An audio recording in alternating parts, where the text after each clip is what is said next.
எங்கள் வீட்டில் இந்த மாதிரி தான் கூட்டம். நான்லாம் இவ்வளோலாம் சத்தமாக வீட்டில் பேச மாட்டேன். தெரியும் எனக்கு அங்கே எப்படி பேசுறது.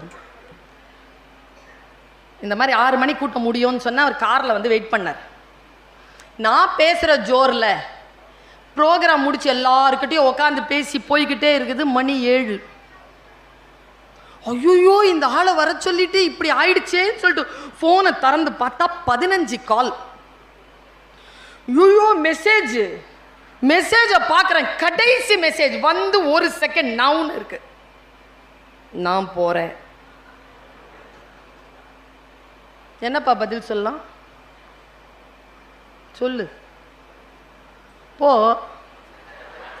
சொல்ல முடியாத. லவ் பண்ணா சொல்லிடுவேன். கல்யாணம் பண்ணியிருக்கேனே. சொல்ல முடியாது. போன்னு சொல்ல முடியாது. யோசித்தேன் சாரி சொல்லலாமா?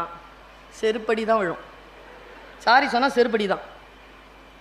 என்னடா எப்படா ஹேண்டில் பண்ணுறதுன்னு யோசிச்சு பார்த்துட்டு ஒரே ஒரு மெசேஜ் போட்டேன்.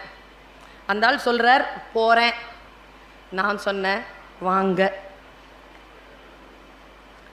பார்த்துக்கிட்டே இருந்தேங்க. அடுத்து என்ன பதில் வர போகுதுன்னு. வரேன்.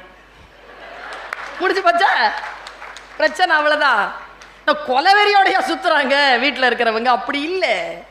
நாம் நம்முடைய அன்பை